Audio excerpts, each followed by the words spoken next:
Muted.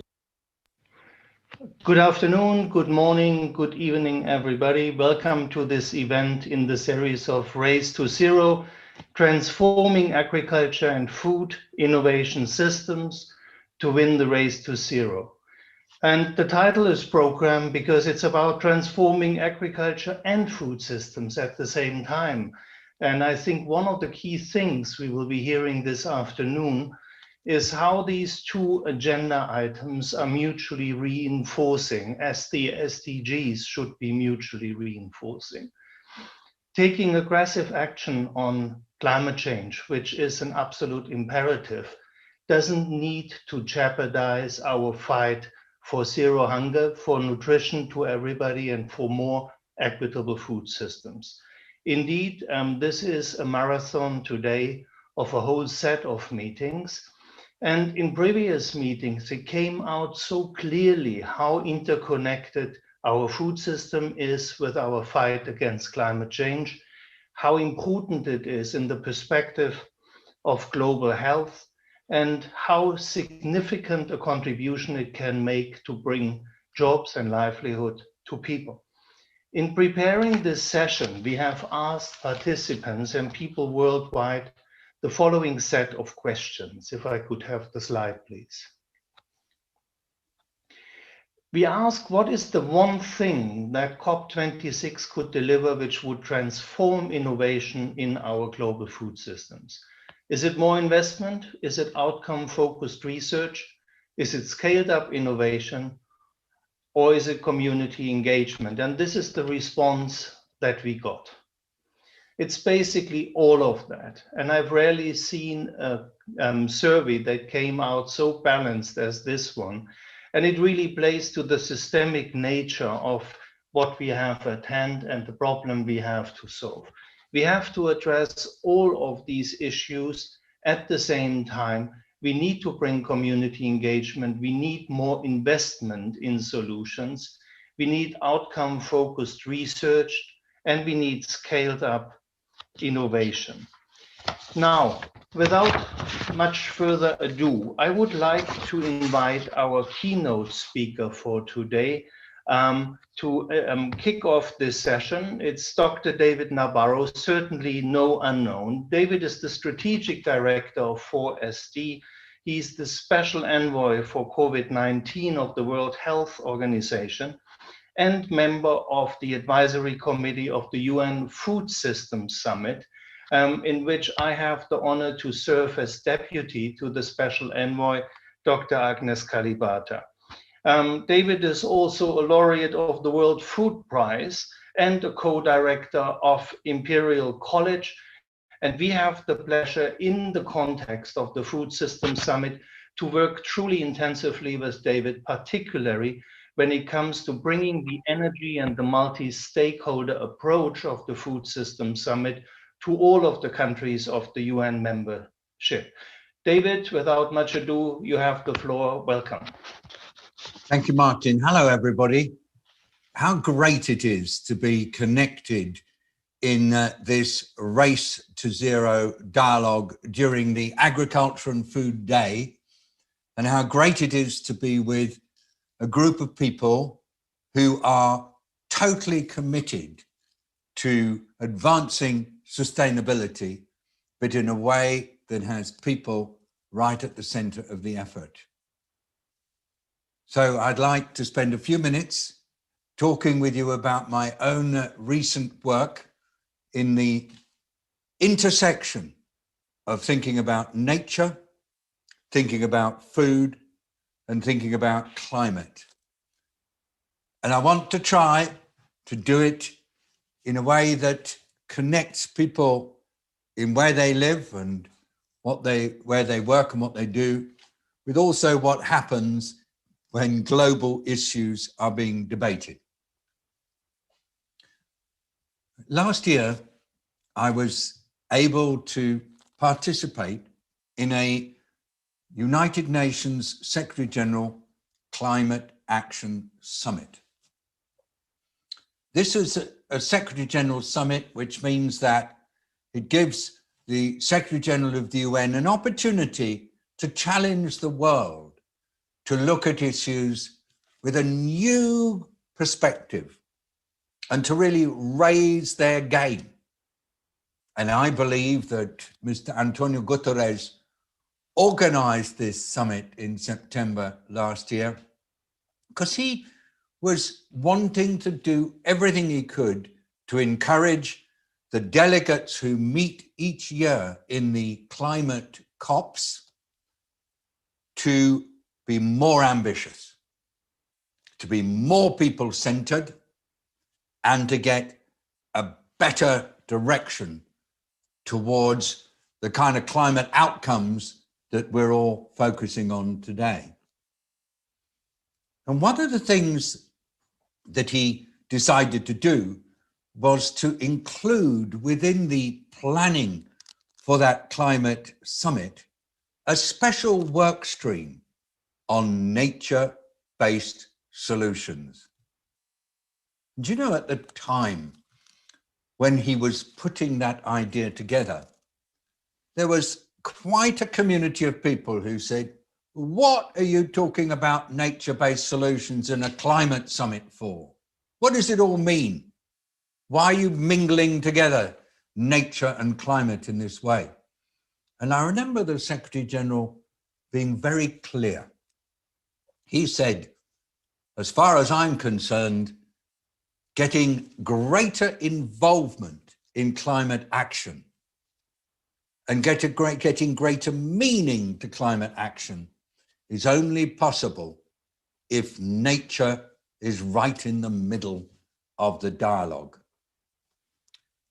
Well, I suppose I've been really, really pleased about that, because for me, nature is shorthand for living systems. All the aspects of life somehow captured into one beautiful word. And it was bringing living systems and climate action together in a way that looked simultaneously at the relationship between nature on the one hand and both adaptation and mitigation on the other hand.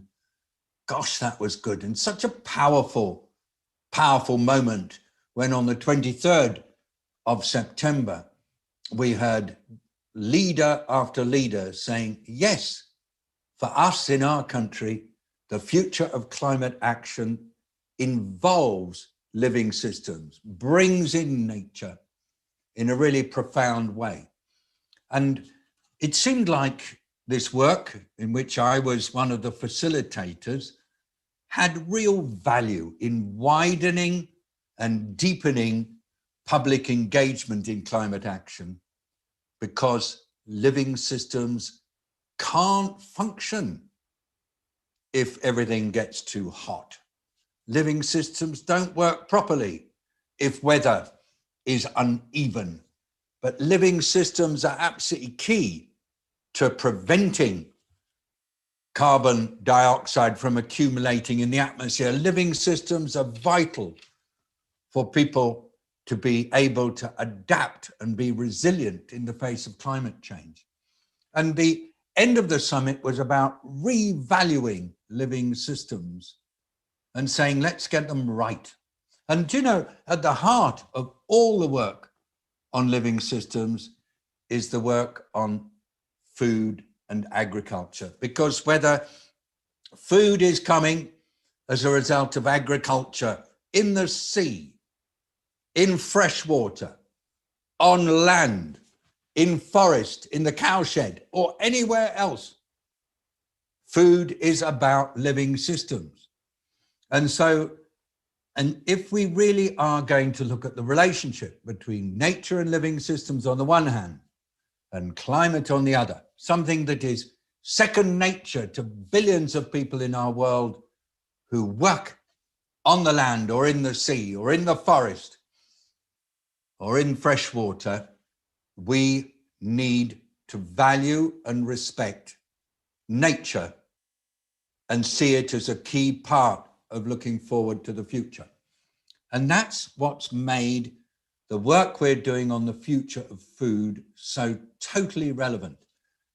The way we are producing and processing and marketing and then consuming food has a huge impact on the natural world and a huge impact on climate and climate action.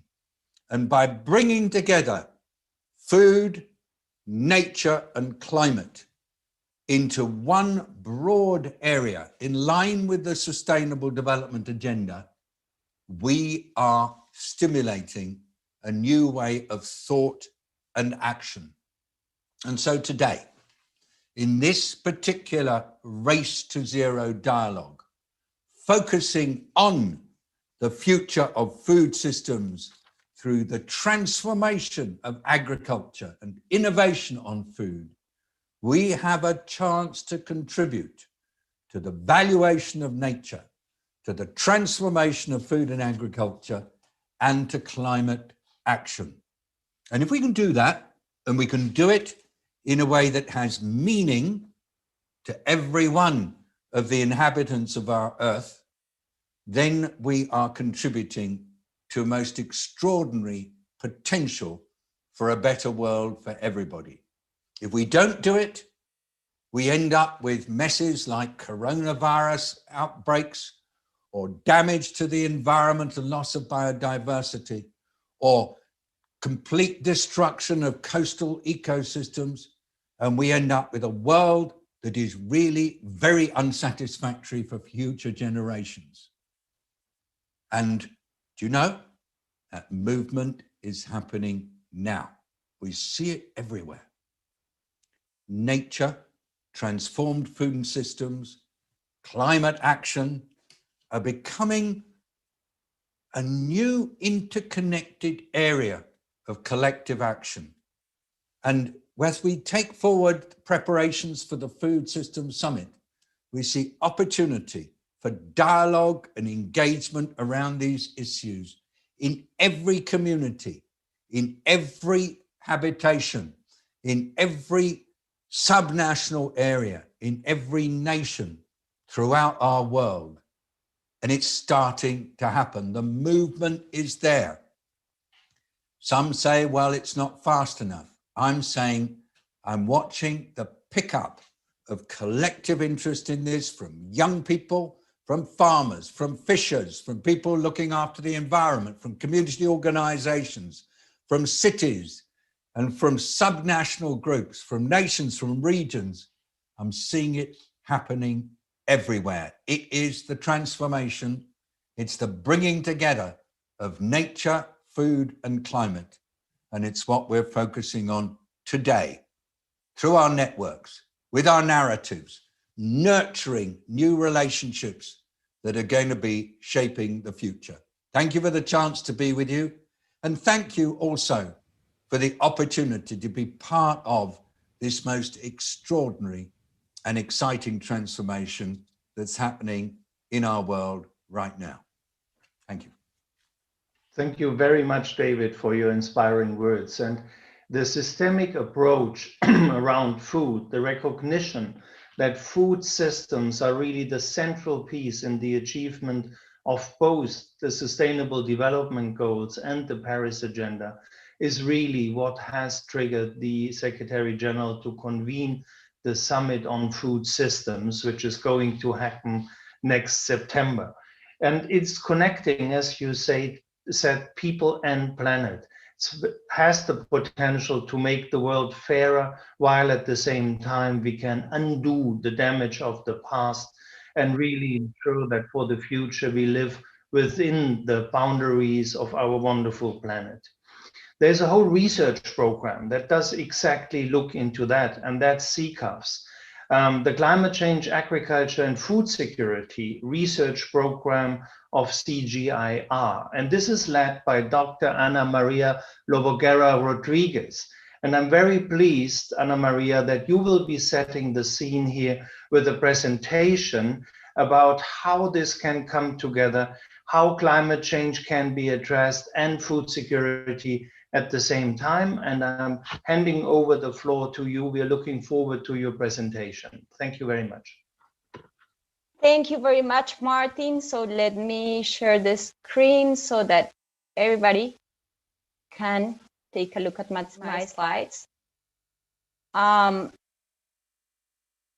Okay. So good morning, good afternoon, everybody, wherever you are. I'm very happy to be here contributing to the discussion and the dialogue that it's going to happen today. And as Martin mentioned, what I'm going to do through my presentation is to set the scene, to brainstorm, to motivate everybody to be part of this dialogue. And the way that I'm going to do this is through presenting an initiative that CCAFS, the CGR Research Program on Climate Change, Agriculture and Food Security, has been leading, working with hundreds of partners in terms of providing and discussing a global consensus on how food systems need to transform under climate change conditions. And the way that I'm going to, let me see, because my slides are not moving. Sorry about this.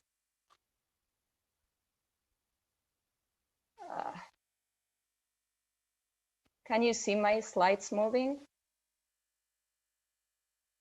We're still on the first slide. Yeah, so they are not moving. I don't know why. Let me stop sharing and then share again so that because they are not moving.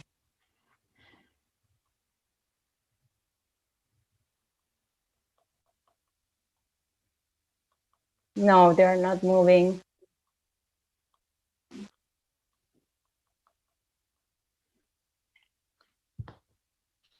Can someone from the team help here? Do you have the presentation? Yeah, because my slides are not moving. For one moment, we'll bring the slides up. Okay, perfect. Thank you very much.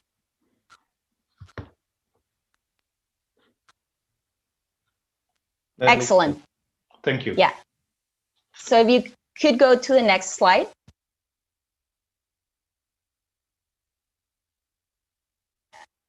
Is it there? Yeah. Oh, okay.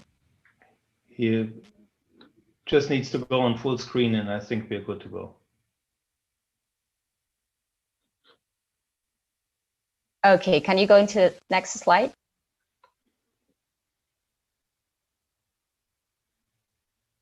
Okay, perfect. There we go. So the way that I will start is by presenting you these messages that somehow motivated us, all of the CCAFS group, with the many partners that we have working towards this transformation of food systems, on engaging into this initiative.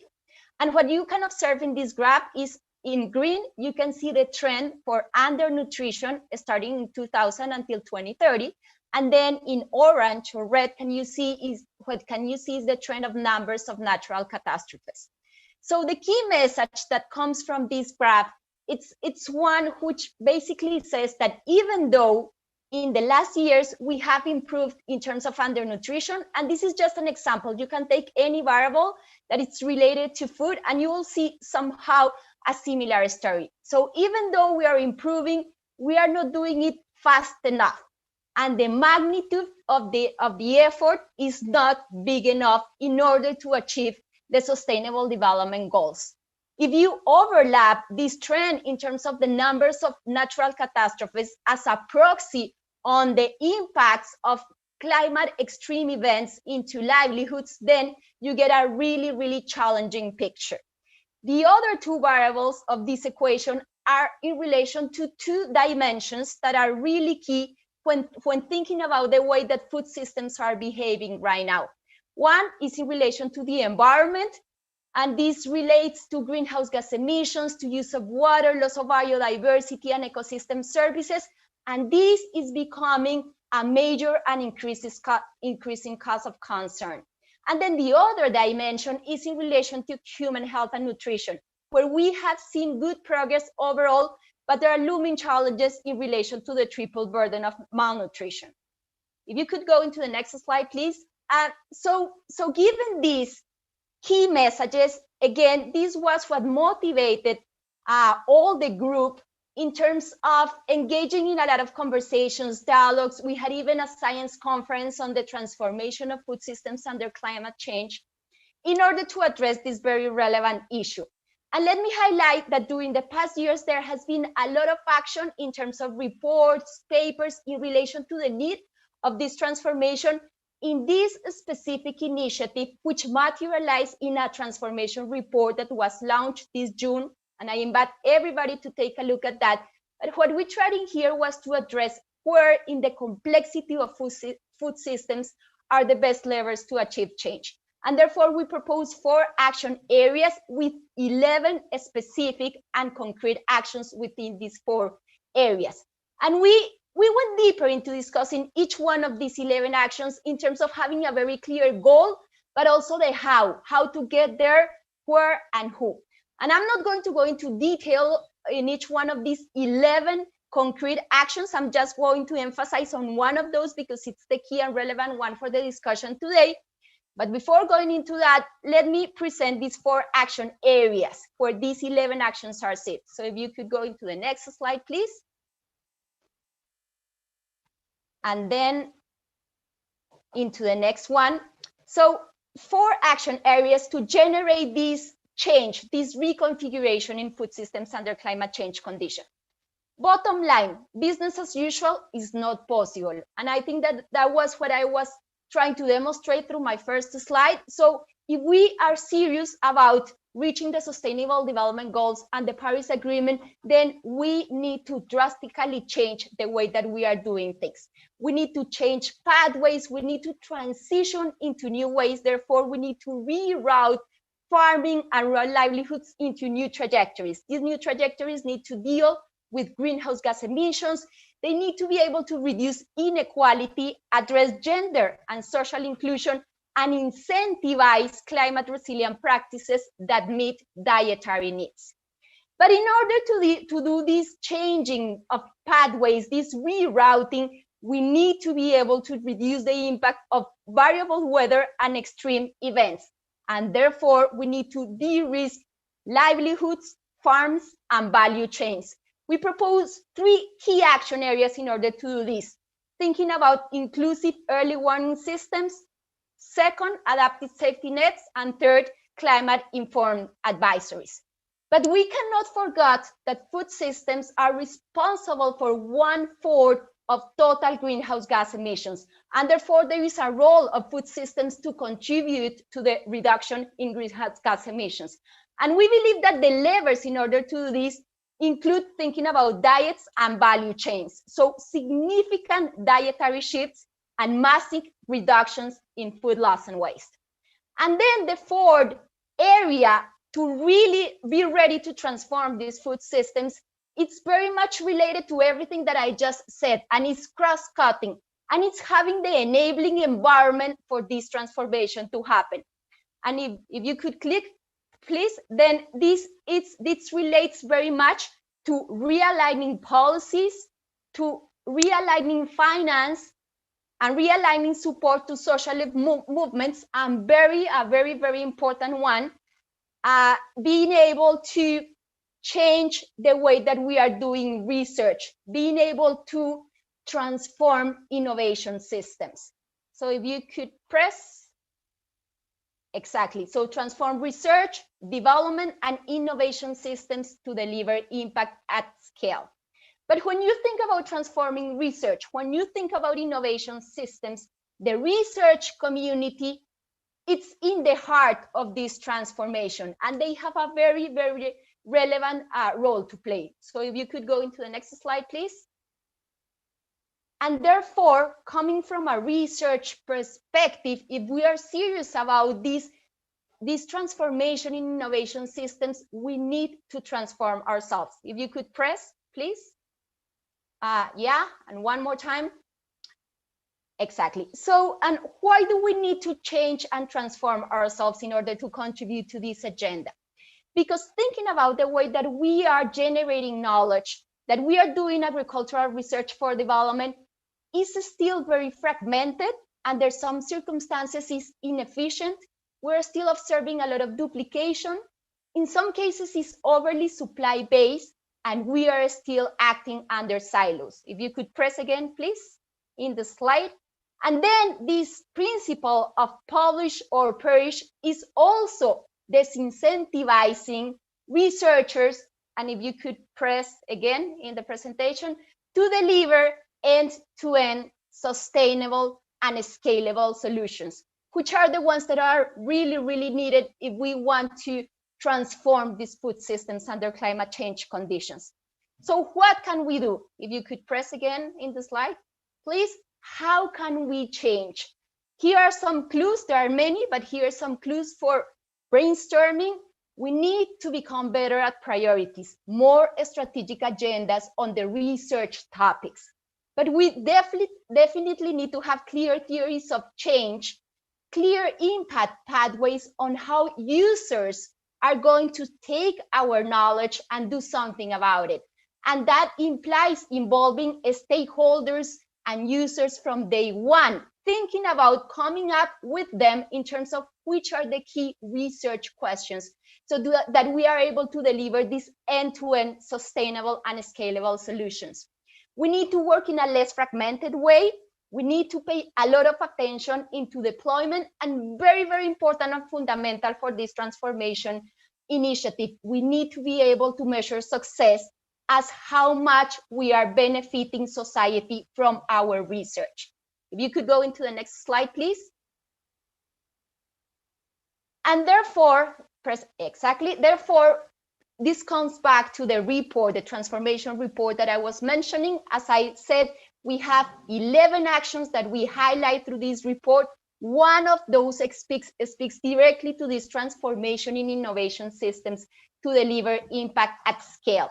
How to do it? I already mentioned some clues in relation to that, but what I would like to highlight right now is the importance of, through research for development, addressing the gender gap. We need to be able to generate knowledge to close the gender gap in food systems. As you all are very aware, many women can adopt new farming methods and technologies because of many barriers. Research for development need to understand and deliver solutions to address those barriers. These barriers are related to accessing finance for women, to the type of lands that they have, and also in relation to training.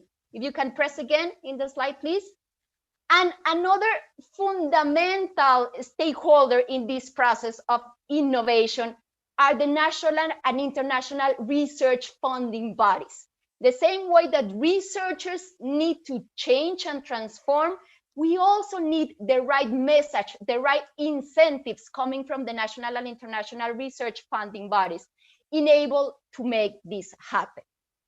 But you know, I have been telling you that we have a problem and that we need to act fast if we are serious about the Sustainable Development Goals.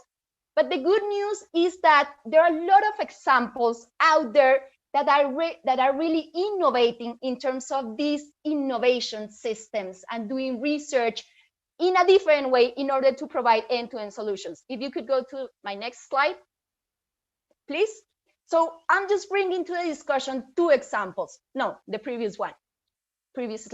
So this first example is in relation to climate information happening in Senegal. And what I would like to emphasize about this example is how many stakeholders were participating, acting together with researchers in order to deliver the right solutions.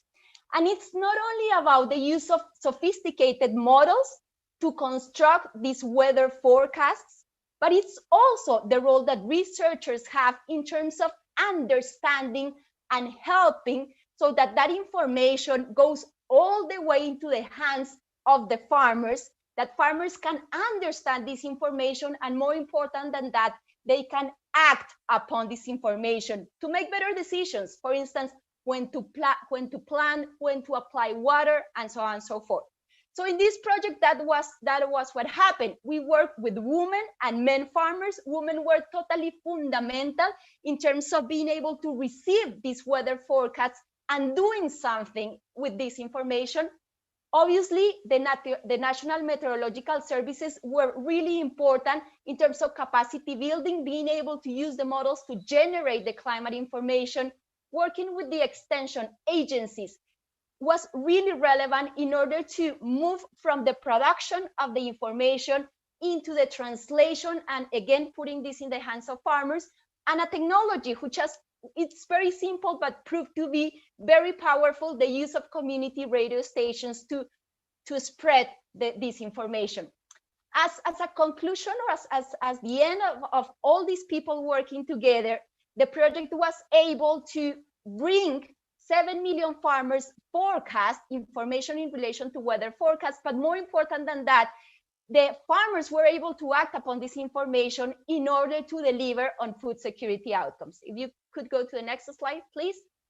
The second example that I would like to bring to your attention, it's in relation to drought-tolerant maize. And this is a project that was led by Gates and USAID with many, many other partners, and which I would like to highlight from this process is that it went beyond the technology. One of the main objectives of this project was to develop new varieties of maize that could have more resilience to drought. And the project did that very well, but was moving beyond that, just the technology, was working with consumers, producers at the private sector. So were consumers ready to demand these new varieties of maize? What were the barriers in there? Also, from the side of the producers, the farmers, were they ready to plant these new varieties and really adopt them? And the private sector was a fundamental partner in this, in terms of linking the farmers to the market so that farmers could benefit from selling these new varieties. At the end of the day, through all these pieces of the puzzle like being put together, the project was able to deliver on interesting outcomes in terms of increasing yields, nice co-benefits because of the reduction of the need to use more land, and obviously what we were aiming, having more varieties that were resilient to drought. As a result of this, 100 new varieties were developed. They were released across 13 countries in Africa, benefiting 40 million people. Could you please go to the next slide? This is my last slide, which I think that it's also relevant as a way of closing the discussion. It is important not to forget about the more disruptive agenda when doing research for development. So there are two sides of the story in here, in thinking about innovation systems. There are some technologies that are already there, that are tested, and what research for development needs to do in here is to think about how to tailor them to specific conditions and do research in terms of being able to scale these solutions. But there's this other part of the story where we have the more blue sky technologies, where they are not already 100% tested, and perhaps a higher percentage of them is going to fail. But the very few ones that are going to be successful are really the ones that could become game changers and really help us in this race to zero. So do not forget about this disruptive agenda when doing research for development, but even when doing this, and if you could press in the slide, even when thinking about this disruptive agenda, don't forget about the end-to-end principles. You could go to my last slide. This is just the closing one. Thank you very much for listening to me, and hopefully this will inspire the conversation that we're all going to have right now. Thank you very much, Ana Maria. Great scene setting for our discussion just now, and really good to see that you present the two elements that really need to happen. The first one is a system thinking, that all of the different actors actually understand themselves as part of a system. But the second one is to move out of the comfort zone. And it's really heartening to see how the research community itself is basically asking itself the hard questions about business as usual. And we need that. And if I can share that, preparing for the Food Systems Summit, we have by now had criticism from any single stakeholder groups, from private sector to be too much on the civil society, from civil society to be too much on the private sector side, from countries to be too much on the non-party state, on the non-state party side, and from the non-state party side to be too much in the countryside. So I think that's actually a good sign that people are moving out of their comfort zone. It's a complicated process, but it absolutely needs to happen. And thank you for emphasizing on the radical changes necessary.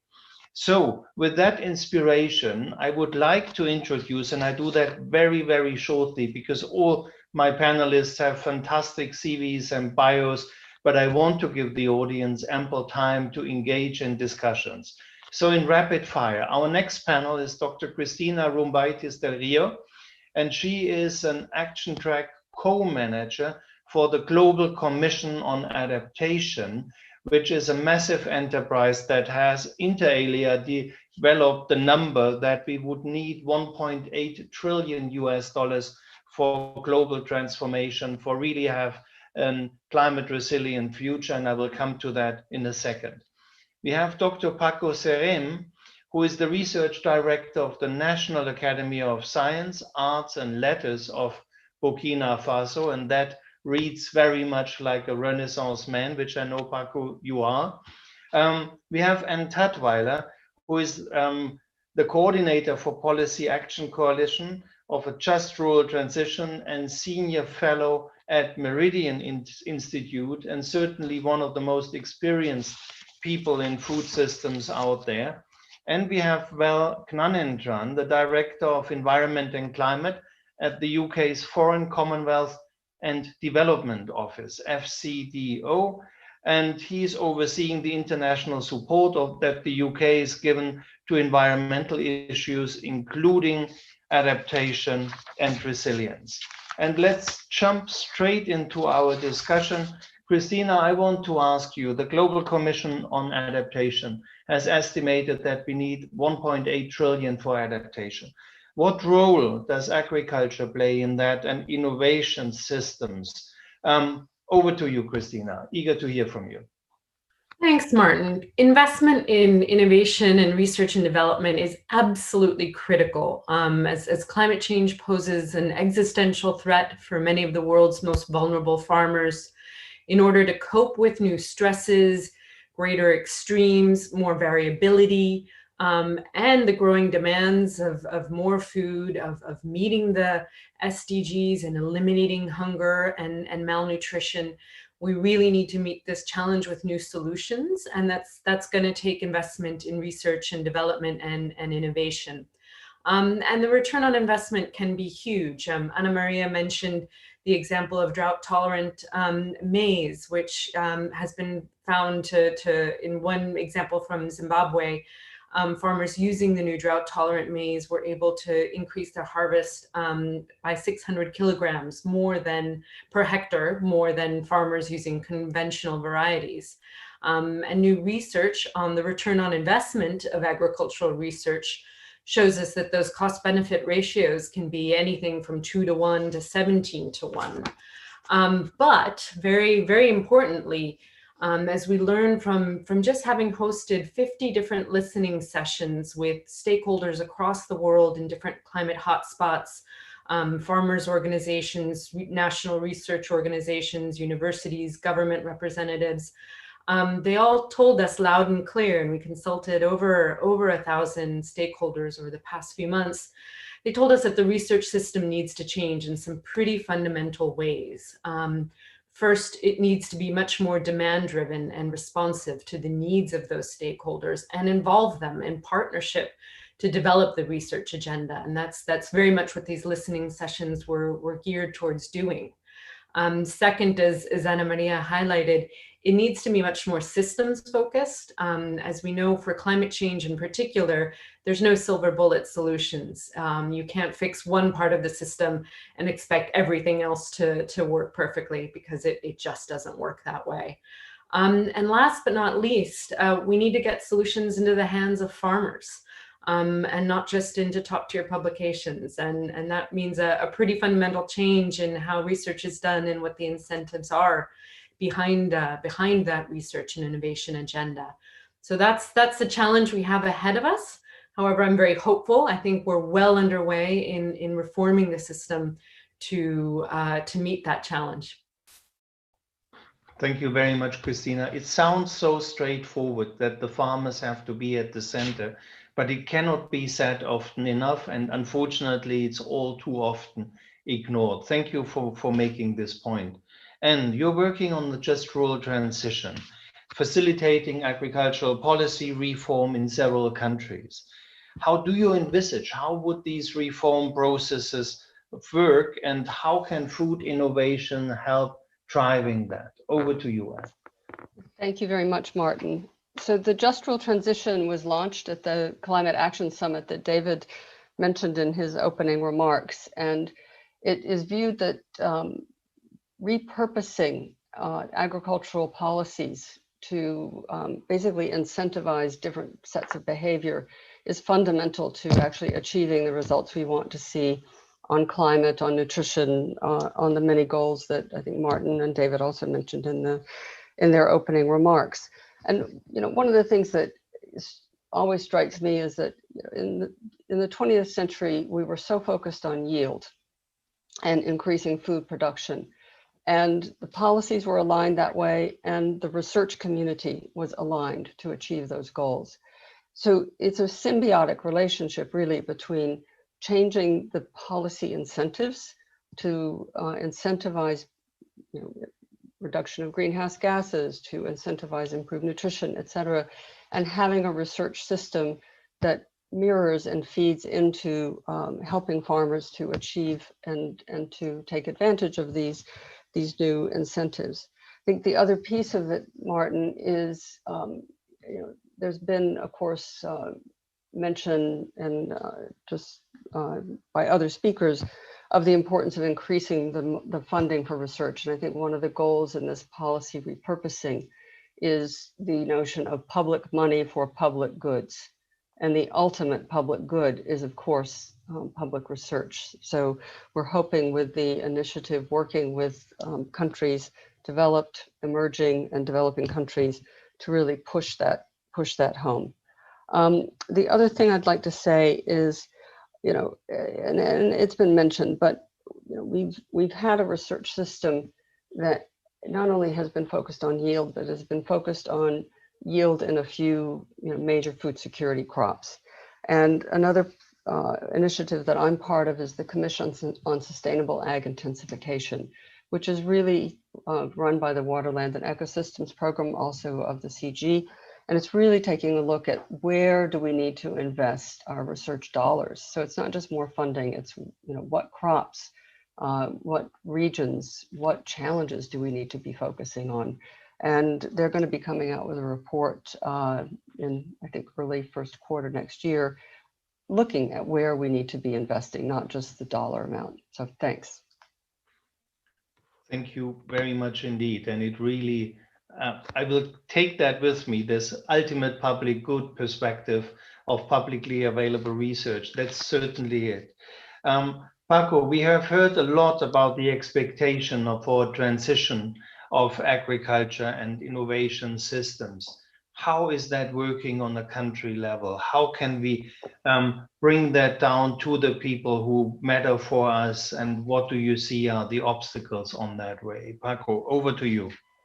Okay, thanks, Martin.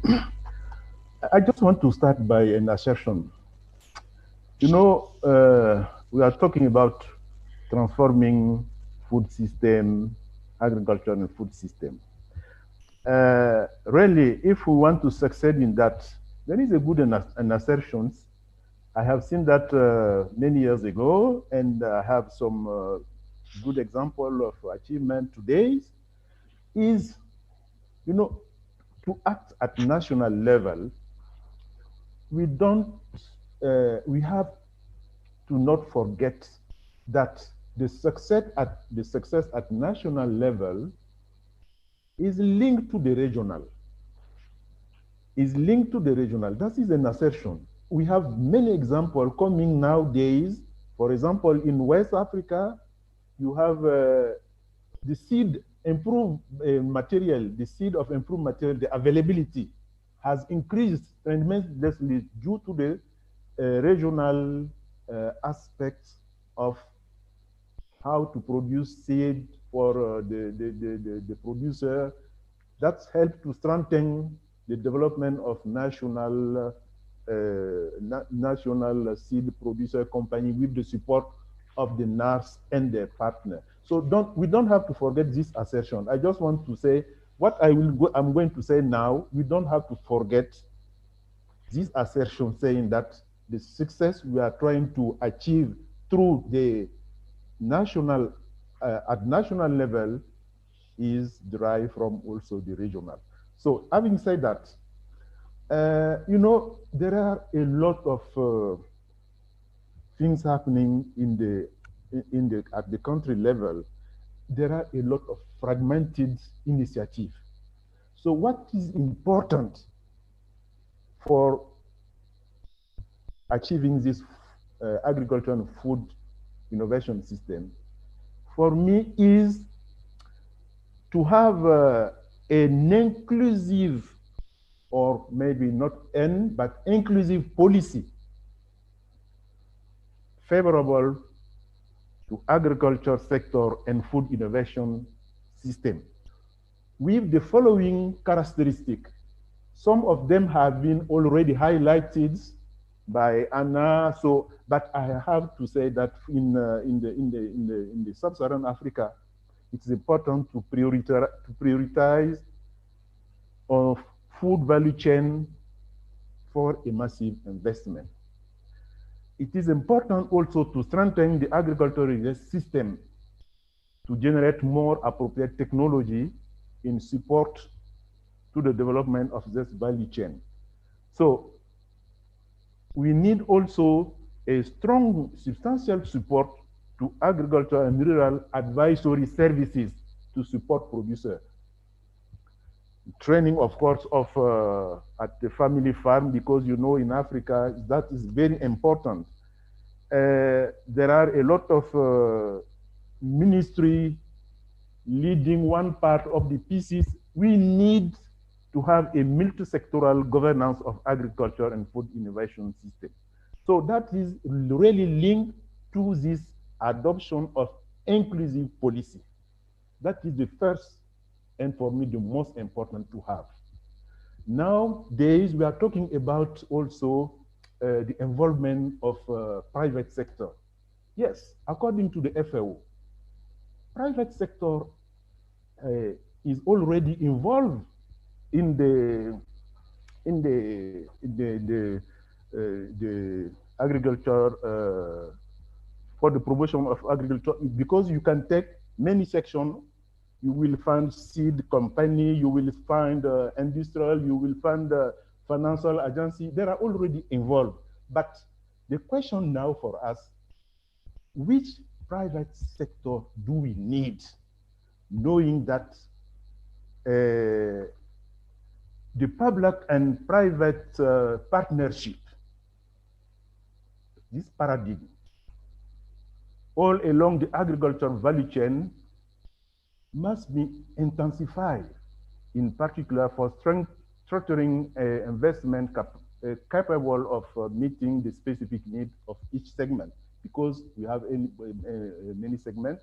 And then, as I was saying, there are also some key other areas like gender promotion and digitalization of agriculture. Those should be taken in consideration. So that's roughly what I can say for the moment. Thank you very much. And we're coming back to the same point. It's about system thinking and it's about inclusiveness. Well, you have heard the previous speaker, the importance of supporting innovation systems, but also the realities and the challenges on the ground. The FCDO is a significant donor. What investments can you see? How can they help realign innovation systems so they really deliver benefits for food and climate in tandem? Over to you, Val. Thank you, Martin. And thank you to all my fellow speakers. I thought it's been really interesting. So I just wanted to start off by saying I really agree with what my colleagues have been saying, that effectively, if we're going to feed a population of 9 billion people in a way that builds resilience to climate change, that reduces emissions, that supports inclusion, in particular on gender, as many have said, but also protects our ecosystems, then absolutely we're going to need a step change in the way we deliver agricultural innovation. And I think that means doing all the things that I thought the survey that you presented at the beginning there, Martin, I think we need to do all of those things. We need to focus on outcomes. We need to think about finance. We need to use all the technologies that are available, and we need to listen to communities about what they need. So I think we need to do all of those things, and I totally agree with the results of the survey. And as FCDO, as you said, Martin, we're a big funder of research. We invest over $100 million a year in agricultural research, and we work with many partners, including CGIAR and the Bill and Melinda Gates Foundation and many others. And I just wanted to really echo what Anna said in her slides. I mean, what we found is that research is too often fragmented, that it's not driven by the users. There's a bit of this top-down approach to the research agenda, and the result of that is we don't see that research or those innovations being implemented at scale on the ground, which is what we need to happen. And too often there's this, I think Anna called it publish or perish, but this tendency to focus on publications. So we absolutely need to have a real shift. And what does that shift need to be? It needs to be focusing on the key challenges. And Anna talked a bit about how we'd focus too many on, a narrow set of crops. We need to focus on the biggest challenges. We need to involve the right stakeholders. We need to focus on scaling up, and also we need to think about how we link to finance. I think often we don't talk. I mean, Paco touched on this a bit. I think, how do we take sort of research from the early stage all the way to full deployment? So I very much agree with the whole system approach that colleagues have spoken about, and we have seen results. I mean, Anna's stolen some of my lines there about the high yield crops, the accessing weather data. There's other successful examples of finding new ways to prevent and control pests that have lower environmental footprints. So there are models that we can look to copy and to replicate and to scale. And just to say, I guess, as the incoming COP president, we are very keen to see the COP26 launch this kind of new approach to agricultural innovation that really does try to tackle some of these challenges of listening to end users, addressing the fragmentation, looking at how we link to finance, and the other challenges that colleagues have spoken about. I'm super conscious of time, Martin, so I'll come back to you to keep going. Thank you so much, Val. And you actually already preempted my second question, because COVID has stalled so many things, and so 2021 will see a series of milestones meetings. Now, you mentioned COP26 and your expectation for what can happen for the transformation of innovation systems here. Christina, one of the milestones will be the Climate Adaptation Summit early in 2021. What's your expectation there? What can happen for the transformation of innovation systems there? Very short answer, please. Sure, I'll be quick. It's going to be a very busy year. That's all I can say. The Climate Adaptation Summit hosted by the government of the Netherlands in January is really the culmination of the Global Commission on Adaptation's Year of Action. But it's not an endpoint in itself. We're really going to use that moment to launch several different initiatives that will help scale up investment and support for the resilience of farmers and food systems. We'll be giving an update on progress over the year of action. We'll be articulating a 10-year adaptation action agenda to take the agenda forward, and have a high-level, heads of state level session to really continue building that political momentum for adaptation that was kicked off by the Commission. This really sets the stage and an opportunity to discuss the changes that a reformed R&D system what it should look like, what the research agenda should consist of to deliver resilient agricultural systems. And so we're really looking forward to that moment as a platform for announcing some exciting initiatives. I would encourage folks to join in. The summit is on January 25th, and we have an anchor event on agriculture and food security on January 26th. It is virtual, it is open to the public, and we're really looking forward to partnership and taking this journey forward together. Excellent, thank you so much. Paco, next year we will also have the Summit of the African Union. What needs to happen at this summit in order to support the transformation of innovation systems? Over to you Okay. for a very short answer, because we want to make still space. Yeah, I just want to question now. remind. Okay, I just want to remind that since 2003, the head of state have approved what they call the Declaration of Maputo. That declaration urged all of the African country to allocate the tone of at least 10% of the national budget to the agricultural sector. That was really a good start. But unfortunately, in 2020, there are only 4 people meeting this goal of Maputo, only 4 countries. So I think at the summit, I hope at the summit we have the partner also coming there. I think the key message is there is to remind the head of state that they have to respect their engagement, the engagement of Maputo. And this engagement now, they have improved it recently, saying that 1% of this 10% will be allocated to the agriculture research system. So that's a good sign. So just to remind them that they have to do that. So that is the key message. That is the key message. We hope that the partner also can do that. Excellent. Thank you so much. And last not least, the Food System Summit. You've been helping us a lot with doing that. What's your expectation? How can the summit support the transformation of innovation systems? So thank you, Martin. You know, farmers are the ultimate scientists, right? They are experimenting every single day, every single year with what crops to plant, when to plant, how much water. I mean, I could go on. And we were working very closely with the World Farmers Organization, and I know they are so critical to the Food Systems Summit and very engaged. But where are they in this conversation that we're having today?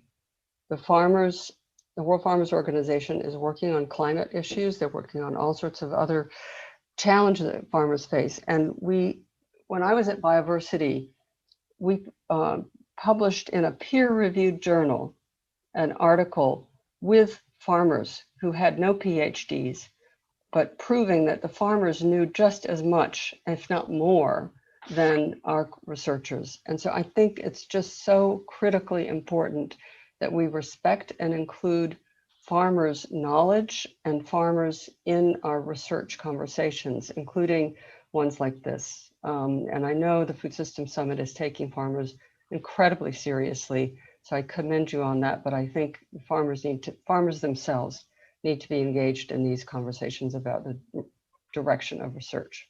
Thanks. Thank you. Wonderful closing of this segment. Thanks very much, Anne. And I would hand over to Riz, because I want to hear what questions came from the audience.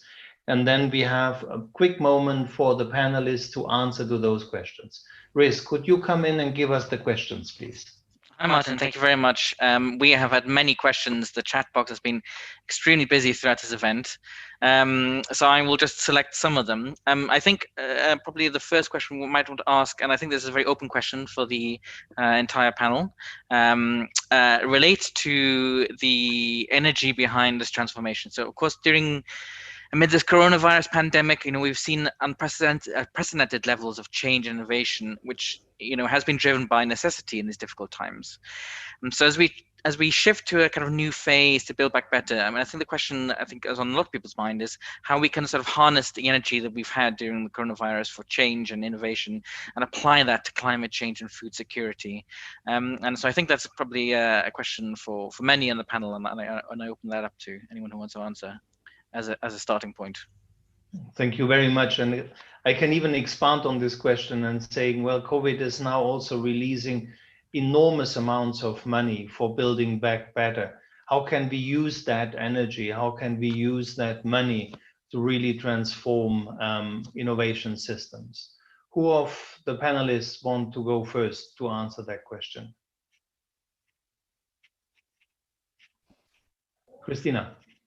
Yeah, I think that's a great question. There is so much innovation going on because of the necessity, because the COVID crisis has exposed the frailties in our food systems. And I think it's about identifying those innovations and building off of them and making them better, making them work for more people.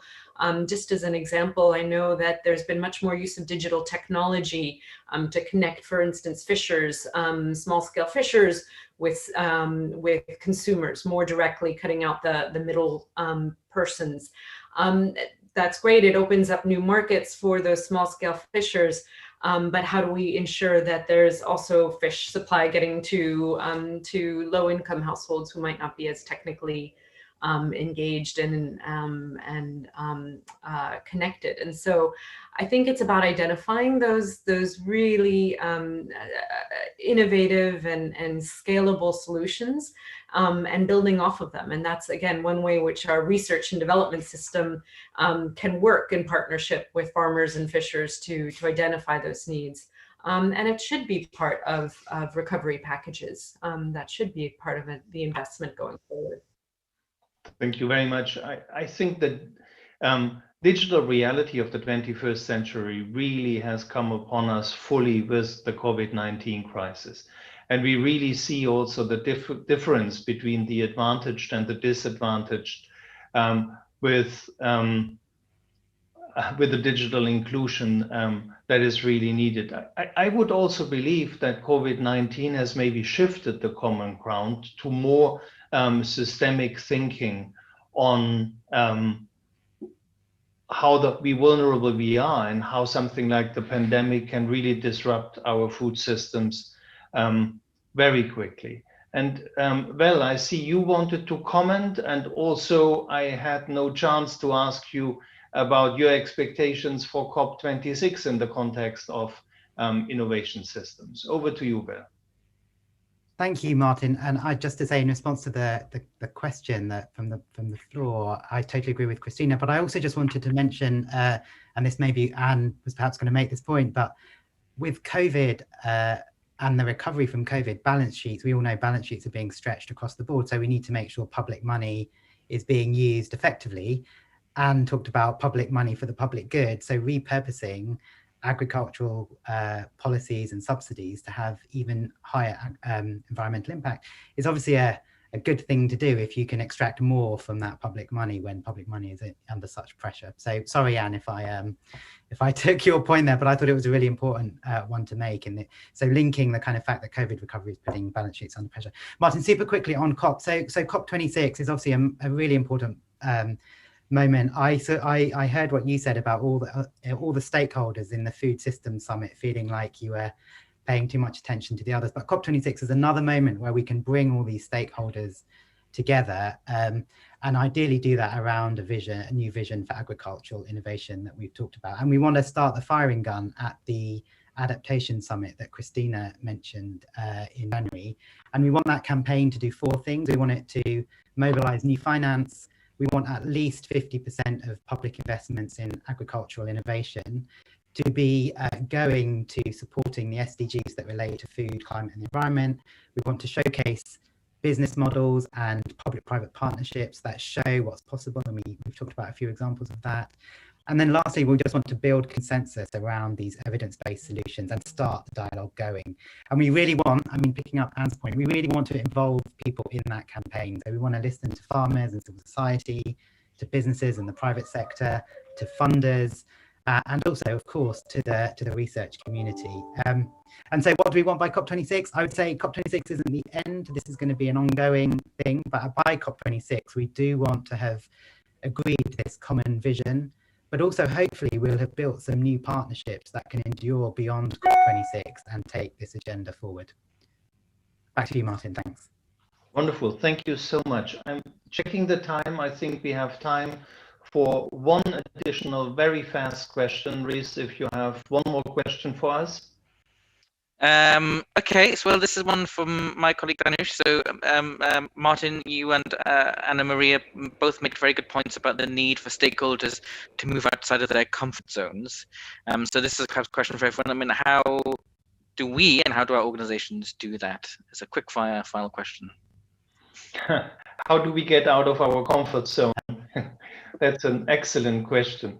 I I think it starts by listening, and it starts by exposing yourself to constituency groups that you're maybe not so comfortable with. We all have our echo chambers. We have our waters in which we learn to swim.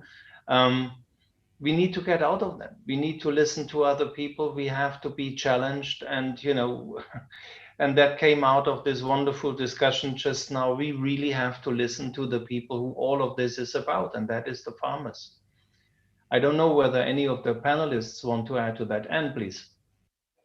Martin, just to add, I think when we start thinking about how we design policies, a lot of times, particularly in developing countries, the conversation is with a very narrow group of people, and it's important that are in the government, and it's important to really support and engage multi-stakeholder dialogues, in the countries that are considering these reforms, because one, you get better policies coming out of that, but you get this mutual understanding that I think Danush was getting at, and you get better buy-in for the policy reforms ultimately. So actually echoing your comment exactly.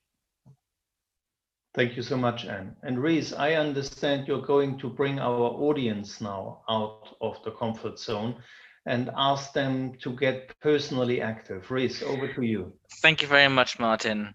Indeed, we shall. So here at CCAFS, I mean, we really believe in the power of partnerships, and it's through these partnerships that the world-class climate science at CGIAR and elsewhere that our partners at the FCDO support. Through these partnerships, that's how they have impact on the ground and a policy process around the world. So as many of you are aware, we are coming to the close of today's events on regenerative and resilient food systems. So we feel this is a really good opportunity to show the world, our commitment to driving transformation in food systems and amplifying the voices that are calling for change. So if everybody can now or very shortly after this event, go to our social media channels, where I will literally about to press send on a tweet from our social media channel, and you can find there pledged in the Race to Zero. So what we ask is that our followers share our post to pledge their support.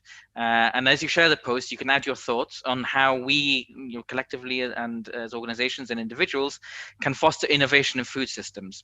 So it'd be great if you can sort of highlight maybe one action or policy asks that can deliver on that ambition. So if you head to CGIAR Climate, that's CGIAR Climate on Twitter, that's our Twitter handle, so there's an @ at the beginning.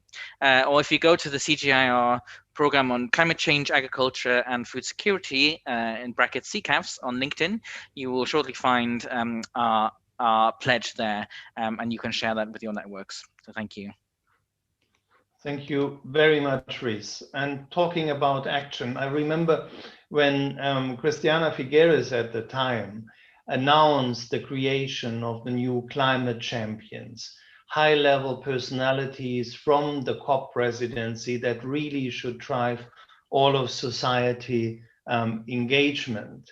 And I think she had quite people in mind like Nigel Topping, who will be our next speaker. And Nigel has a long track record in mobilizing private sector for taking climate action, but certainly now is stepping up by mobilizing all of society for climate action. We've been through several events today, and it gives me great pleasure, Nigel, to hand over to you about your expectations for COP26 and how everything you heard today is linking up to this broad agenda. And I might say that a little bit earlier from your co-climate champion, Gonzalo, I got a text message saying, Martin, 2021 will be such an exciting year. And with that, over to you, Nigel.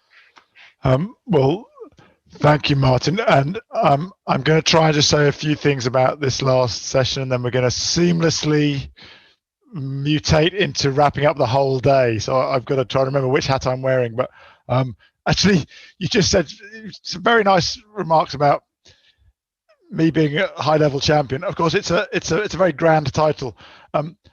some of you will know Amitav Ghosh, the great author who wrote a book called The Great Derangement, Climate Change and the Unthinkable.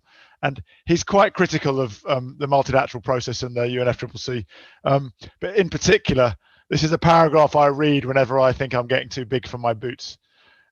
In clause after clause, the agreement summons up mysterious structures, mechanisms, and strange new avatars of officialdom. As, for example, when it, quote, decides that 2 high-level champions shall be appointed and invites all interested parties to support the work of the champions. He then goes on to wonder where, one wonders, is the Colosseum in which these champions have dueled their way to the highest level. So I tried, who talked earlier about the need for humility and imagination and courage. So I've got Amitav Ghosh by my side to keep me humble.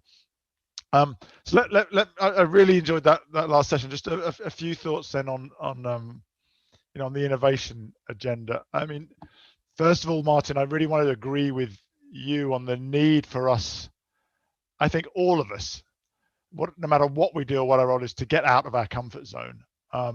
And, this is, I said it earlier, this nexus of food, development, power asymmetries, the need to close the gender gap was referred to earlier, the role of indigenous peoples in this nexus, and add climate to the mix, and it's about mitigation and adaptation. This is like the very definition of a wicked problem, or something that requires systems transformation, and by definition, none of us know how to fix it. So we have to. It's like the Chinese say, we have to cross the river by feeling for stones. So I think just starting with a sort of declaration of ignorance is quite helpful here. And I think that this is really the essence of these dialogues, that we're starting to. I think we're all learning to be more uncomfortable listening to alternative viewpoints, which maybe challenge our own ossified certainties. Because clearly we don't know how to fix it because we haven't fixed it, right? So. And I think that's really important that we are. I mean, we have to act decisively, right? But also hold our knowledge lightly, so that otherwise we won't be in a learning process, and and that's one of the real barriers to innovation, is not seeing the innovation that's starting to work because we weren't tuned into it, because we knew. So I think that I'm starting to think that sometimes I think we as individuals and as institutions care more about being right than about solving collective problems. So I think that's something we just have to really catch ourselves in. If we're starting to defend our worldview or our position, rather than, I mean, one of my mentors in systems thinking, I mentioned him earlier, Bill Sharp, always says that, when 2 intelligent people disagree on something, it's really time to lean in, not to polarize, but to actually say, oh, that's interesting. Why does, I'm just looking at the screen here, Christina. Why does Christina have a totally different view on X than I do, right? Let's lean in on that and try and respectfully understand why. I think sometimes it's good to demand that people explain other people's ideas as well as they do, to sort of inhabit other people's ideas. I mean, it's also very clear that just how important innovation is because of how far away the agricultural sector is from being on track to support a 2-degree scenario, let alone a 1.5 degrees. I think, the fact that I heard $56 billion are being deployed on agricultural innovation, but a lot of that is not delivering the kind of systemic benefits is clearly a cause of concern. And I think we're all working towards COP26 being an opportunity to shift the dial. And I say COP26 and the Food Systems Summit. It's great that they're happening in the same year, I think. So we get real chance to raise awareness of both the scale of the challenge and some of the solutions. It's I think we all want to see commitments from funders of agricultural research, so governments and research organizations and the private sector for step change. I did notice that we're all agreeing that farmers are key and that they're the ultimate researchers. But I noticed that I don't think there was anyone representing the farmer voice in this panel. So I noticed in our work, Gonzalo and I have noticed that in the Marrakesh Partnership, there's a massive bias towards the global north. So we've decided to stop to work really hard, and there's a massive gender bias, right? So unless you say no mammals, gender parity, unless you say we've got to have as many partners from the global south as the global north, and you start measuring it, then it won't happen. So I would say, if we're going to say farmers are key, where's the farmer on this panel? I know we had WFO and farmers on the previous panel, and the audience really responded well to that, and it also gives the conversation that plurality, which I think is so important for us all being grounded. My brother-in-law is an arable farmer, so for years I worked in manufacturing, and he's a farmer. We always used to have arguments about whose job was harder, and he ultimately won it by saying, "Okay, you run a factory, but you have a roof. I run a food factory, but I don't have a roof, so I'm at the vagaries of the weather." So yeah, I think that let's heed our own advice by including farmers in the agendas, and I love the idea of putting farmers at the start of the research agenda. The other thing I noticed I didn't hear, that I expected to hear, was more about the link between research in the lab and academic research and scaling up to commercialization. I think we are seeing, and Bernice Lee at Chatham House did some really interesting work on the increasing flow of capital towards food innovation in capital markets. And I think thinking about the chain from the research laboratory, if you like, the government research laboratory, or the research or the demonstration farm, and scaling up the flow of capital would be a really useful chain of the logic, because otherwise it's hard to see how we get to scale or how we deliver. I'd love to learn more about things like the Innovate, Scale, Deliver program, and how that thinks about that creating that on-ramp to private capital. But overall, one of the things that I really enjoy hearing from all the different speakers here is this real, first of all, there's a lot of evidence of really great collaboration, whether that's between CCAFs and FCDO or other partners. Second of all, I think there's a tangible sense of excitement that the world is looking to research, development, and innovation communities to take not just a yield improvement step change, but a systems step change, given the complexity. And as Martin, I think, said earlier, we won't solve the problem by the Food Systems Summit or by COP26. But as David said at the start, we have a lot more of the world's attention on the centrality of food systems to the livelihoods, vulnerable or resilient, of so many people, to the ways of life of indigenous peoples, to the health of all of us, both directly through our food system and indirectly through the impact of the food system on climate. So I'm probably bleeding over now into closing remarks for the whole session. But Martin, I'm also trying to eat into the time, because I'm supposed to hand back to you now, and then you're supposed to hand back to me at 4:30. So I'm 9 minutes early, but I'm gonna throw that problem to you. So Martin, thanks for sharing a really interesting discussion, and for all of you for bringing innovation and the research community into this conversation. In the Race to Zero pathways that we're working, we have what do we need from policymakers, from private sector, from cities, from civil society. I'm thinking, Gonzalo, if you're listening, that in the future we probably need to actually have an action track for the research and innovation communities as well, because sometimes otherwise sometimes the conversation is so dominated by incumbents that we miss that sort of disruptive voice of the research and innovation community. So with that, I'll hand back to Martin. Thank you very much, Nigel. And I couldn't help cracking out laughing with this description of the UNFCCC process, because it's an old diplomatic wisdom that if you don't want to solve a problem, you're just establishing the next subcommittee. And heaven knows UNFCCC's process is very rich in subcommittees and arcane governance structures. But I do see the climate champions floating above and really connecting to the real world. And, listening to you, I was all day in these many different meetings. People always said there is no silver bullet, it all is interdependent and so on. But maybe there's one thing that's maybe not a silver bullet, but that holds it together. And that's the overarching story, the power of the story that we are telling. And the story that was told about climate change, and in particular on what's needed to counter climate change, is not an innocent one. And we know that for a long time it was spinned by the wrong side.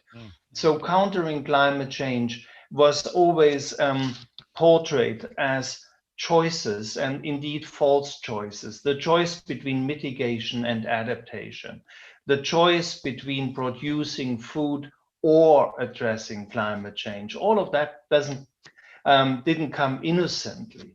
And I think we really have to shift the story around and ask people the very simple question, what is actually a good life?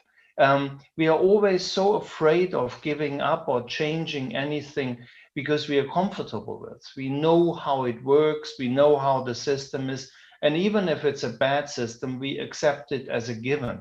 We accept to be in inner cities and breathing in air that actually kills us. And there's evidence that it's killing us, and still we accept that, and we are scared, and we are questioning if there's government subsidies for electric cars and all of that. Now, if we're speaking about transforming food systems, is a good food system one in which you throw away 1/3 of the food that you have been producing, that, you know, cheap meat is all over the place, with disastrous consequences for people, for the planet, for the animals, for everybody involved in the value chain? Can we change that? Can we have food that is more focused on quality, nutritious food that actually nourishes your body and doesn't make you ill? Production systems that are helping us getting back in the natural balance instead of disturbing it. And a food model in which ultimately we abolish the worst form of poverty, which really is hunger. And I think there's a perspective out there that in all the cynicism we got used to is really exciting. And you best notice that if you speak to those people who are not completely affected by cynicism, and these are the very young people, they get the story and they get excited about it.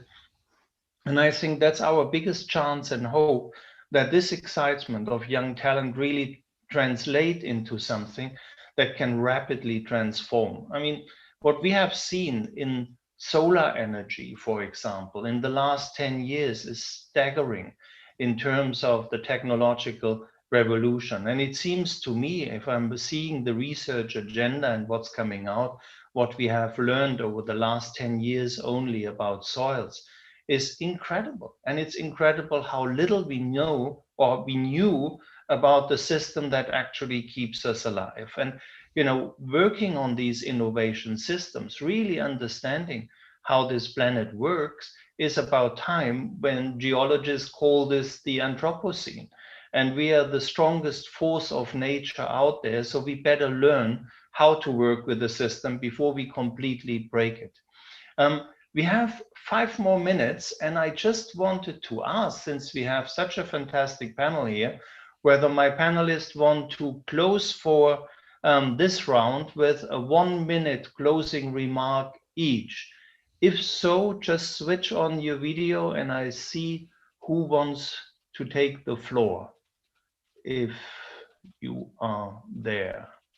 Anne, I see you unmuting yourself. Yes, unfortunately, we can't put our video back on unless the host does that. So, but no, I wanted to just echo a bit Nigel's remarks about the private sector. You know, when I took over as Director General at Bioversity, there was a huge resistance within the CG of working with the private sector. But the private sector spends an awful lot of money on research, and you know, partnering with the private sector so that they are delivering better research solutions for farmers, that they're thinking about how to align their research with all of these goals that we're talking about here, is really, really important. And I think breaking down those sometimes barriers of mistrust or different cultures between the public research community and the private company research is really, really important. And so I just wanted to echo Nigel's comments about engaging the private sector. Thanks. Thank you very much. Well, closing remarks, 60 seconds. Thanks, and thanks to Nigel. I thought his challenge about where are the farmers in the room at the moment, and the challenge Anne made too, is a really good one.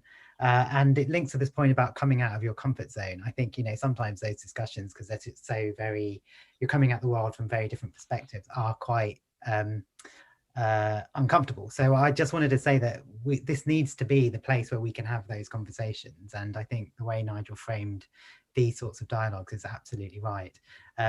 So I just wanted to say that going forward, that has to be a key part of how we approach this discussion, but also the broader discussion on food systems and how we transform food systems to deliver all the different objectives we've talked about. And I very much hope COP26 can be an important stepping stone on the way to all of that.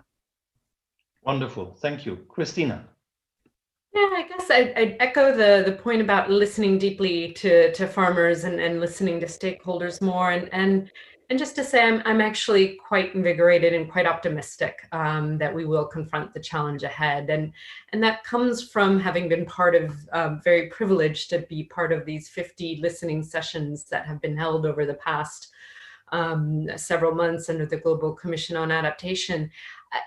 There is a groundswell, there is an understanding of a need to change. There are ideas, there is energy and passion out there. And I feel the more that we can tap into it, the better off we will be as a planet and ecosystem societies. So I'm actually quite encouraged. Fantastic, thank you very much. Paco, over to you for the last 45 seconds of this panel. Okay, really I'm very supportive to this new initiative for only one reason, because I told that before, this global world call for interdependency, but unfortunately without solidarity. But this kind of initiative calling for more commitment, more engagement will help us to have a really globalization with solidarity. So that is my remark.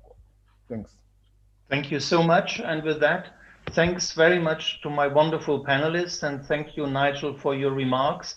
And you won because I hand over the chair to you. That's what you've gotten yourself into. Nigel, over to you. Thank you. I think now we just have a brief video to then transition to the closing of the day. Is that right? That's correct. We'll play that and then we'll be back in just a few minutes.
Well, now we come to the end of the 8th of our Race to Zero dialogues. And it's been a really rich day with diverse voices bringing to us insights about the road to regenerative agriculture and regenerative food systems from all around the world and from all perspectives.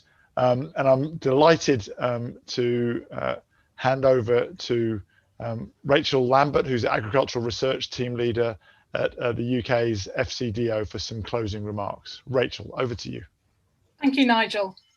I think this moment, the race to zero, represents a really critical moment, one when governments, businesses, civil society come together to take action. And it's also a moment to recognise the importance of systems change. We've heard that really strongly today.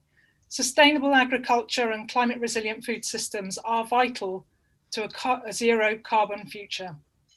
They're also at the heart of economic opportunities. And as we've heard today from numerous speakers, they enable action on interconnected issues like equity, resilience, soil health, nutritious, healthy diets.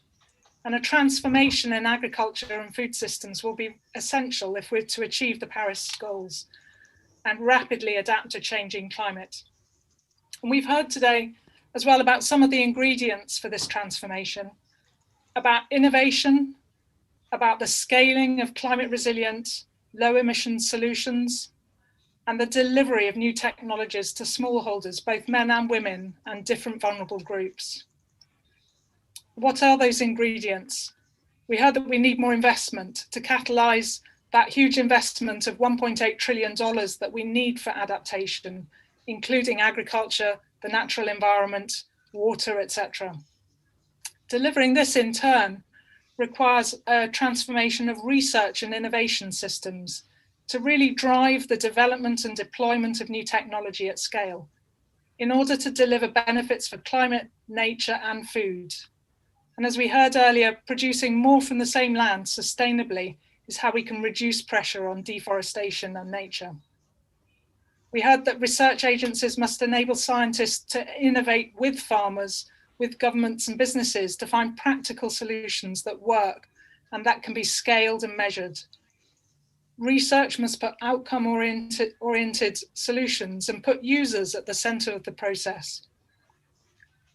We heard that delivering systems change requires engaging with a real diversity and breadth of different voices, improving collaboration and ensuring that solutions address the needs of women, of smallholders, and marginalized communities. And finally, we must close the gender gap. Too many women can't afford new farming methods. They can't access the regenerative technologies we're talking about because of barriers they face in accessing finance, fertile land, training, or selling produce into markets. The UK's priorities for the Nature campaign at the COP will include actions under the Just Rural Transition and transforming agriculture innovation systems. And we're inviting you to join us in a mass mobilisation of net zero pledges and initiatives via an action agenda which connects the race to zero with the Biodiversity COP, the UN Food Systems Summit, the COP in Glasgow, and beyond that. We all need to be part of that movement for change, as David Nabarro and others said today. Resilient food systems can and must play a fundamental role in getting the world to net zero in line with Paris Agreement, whilst also delivering on food and nutrition security. We shouldn't underestimate the scale of that challenge, but today's sessions have really shown us that it is possible to come together to deliver this transformation. Thanks. Great, lovely. Thank you, Rachel. Thank you so much. And let me turn now to Antonio Walker, who's the Minister for Agriculture in Chile. Of course, the UK's partner as the baton passes on from the presidency of COP25 to COP26. Minister, over to you. Thank you, Nigel. Well, first, I would like to express all my gratitude to Gonzalo Muñoz and Nigel Topping, high levels champions for COP25 and COP26, for encouraging all the different actors and that have to work together to face the climate crisis. So thank you very much, both. Well, the climate has changed. Our challenges are different from years ago. We need to transform our production system and how we produce our food. for the rest of the world. How we work and collaborate between the public and private sector. We believe that that is the key. If we rely on all the effort in the state, the solutions will come too late. But probably if we rely on all the effort on the non-state actors, some actors would stay outside of this big challenge. We know if we are part of the solution and we work for it, we will find social, economic, and environmental benefits. We need to advocate in regenerate our soil and take care of its health. It's the only path to face the climate crisis and to solve the economic crisis that we are facing due to the pandemic. We need to put all the focus on the biodiversity to understanding the cycles of the nature. Carbon is our best friend, and we need to keep it on the ground. We need to work together to recover the health of the soil and increasing the organic matter of the soil. There is where nature creates food and life and in root system. We need to scale the different solutions that emerge from different sectors. We are witness to many innovation and initiatives that had solved some of the biggest challenges that we are facing. We believe that we need to work together in the nature-based solutions. Regenerative the soil, increasing the water in the ground, preserve and project the biodiversity of the planet. In this ministry, we are working on an adaptation plan for agriculture and forestry, which will create a road and give us tools to be more resilient, no? And also this year, together with the president of COP25, we enhance the NDCs incorporating a RED plus commitments that will help us restore the soil of 6 of our regions. Thank you.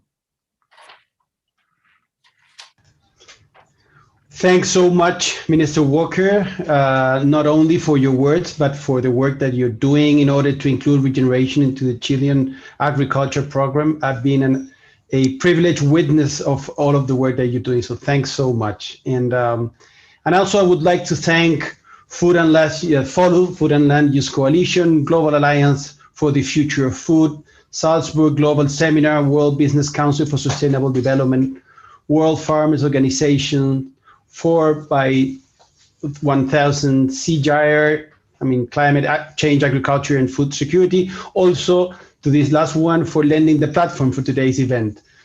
Thank you all. Also to the outstanding speakers that have agreed to join us, especially those that follow us through most of the day session, like Dave Nabarro and Martin Frick. Thanks so much to the two of you. You've been incredible, leading so many of the sessions and giving so many brilliant remarks. Look forward to building this momentum that we have just perceived as a sense, or seeing how much of this is happening for this crucial issue. And next year, we know will be a special one with the United Nations Food Systems Summit in the lead up to COP26. And of course, we have the CDB as well. There are so many things happening, and we're expecting a brilliant 2021 for the agri-sector and regeneration. This will be, as we know, meaning the United Nations Food System, will be the world's first ever global UN summit on food, which will be absolutely vital stepping stone shortly before COP26. And in that sense, we know agriculture could be one of the world's most significant carbon negative economic activities from now on by 2030. We get there together consider about abundance, inclusion, breaking silos, leverage diversity, indigenous culture, working with nature, never against it. We know that food is where we meet nature every day, and maybe shouldn't be just like that. It shouldn't be just related to what we eat. There's so many other aspects that should be embedded into our into the way we behave on a daily basis. The ultimate nature-based solutions we need to survive, it's that relationship with nature in terms of what we eat, right? But that nexus between food, agriculture, nature, and climate is not only deeply transformational, but it's so obvious. There's a cultural aspect of what we're discussing today that is something that we need to fix urgently. We all interact with food system daily. Our individual decisions make a difference. And we know that our food and agriculture systems are a global common good and absolutely crucial for our path to becoming nature positive by 2030. One of the main takeaways for me during this day is that we started a decade of the farmers. The movement is already happening. We've seen the evidence today. We heard from Finian from Kiss the Ground, the idea of this is the new .com. And I think that, Nigel, we need hundreds of thousands of farmers from all around the world to join Race to Zero as part of the way for the world to recognize their climate positive capacity. They should be part of those carrying every single flag related to solving the climate crisis. And let me refer to one kind of anecdote that came to me today, again, not too long ago, like probably a couple of, it was first months of this year, some agribusiness leaders in my region told me that regeneration was perceived by them like too niche. And I'm absolutely connected to something that also Finian mentioned as well. Regeneration is now a necessity and an opportunity. It's even a moral duty. For, as we have said, handing the land onto the next generation in better condition is one of the most important imperatives of the 21st century. In order to achieve that challenge, as we have said, we need listening, imagination, courage, empathy, and humility. And humility, just like humans and humus, have the same root. To be humble is to be grounded. Our humanity relies on the health of the soils and therefore is in the hands of the farmers. Back to you, my friend. Thank you, Gonzalo. And I think this, I've come to say that it's engineers and farmers that are going to solve the problem, and I think we really need to really seeing that. And as I mentioned earlier, my brother-in-law is a farmer, and my sister, he's an arable farmer. My sister's a flower farmer, and I think they will say amen to that. I mean, just a few thoughts to wrap up. It's clear that we have to follow the science, but it's also clear that we need better understanding. It's really it's really kind of exciting to hear that we still have a lot to learn about soil, which is such a complex and rich substance, and so that's an opportunity for all sorts of innovation. It's clear that financing is crucial. We've got to get investment on a par with the net zero potential of the food and agricultural system, just like we've seen with renewables today. So we need to see a sort of exponential increase in deployment of capital. I think from Folu told us that the market value of the food system is 10 trillion, but there's 12 trillion in hidden costs to environment and society. So we've really got to uncover and address all those perverse subsidies. We've also, you and I have talked about the race to zero, because zero is a really clear goal, but I think we're learning to see zero as a waypoint on the road to regeneration. I mean, the ultimate objective is a way of living which leaves the world better for future generations. And it's clear that agriculture and food systems can be crucial, both in terms of mitigation and resilience. And we've been talking this week quite a lot about resilience, and the campaign we're working on to launch around resilience. And it's clear that food systems are going to have a crucial role in that as well. It's a real nexus issue. I enjoyed the CCAF's clear call for 3 commitments: catalyzing $1.8 trillion of investment, reforming research agencies, and closing the gender gap. But all of these are different levers in a very complex systems transformation. And it's really encouraging to hear more and more of us grappling with ways of thinking in systems, ways of talking in systems.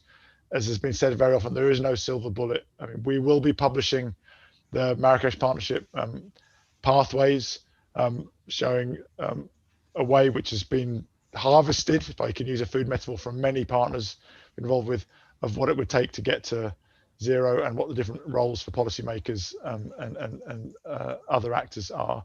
So I hope that everybody engages with those pathways as we work to do whatever we can to build momentum on the race to zero around those pathways on the road to Glasgow.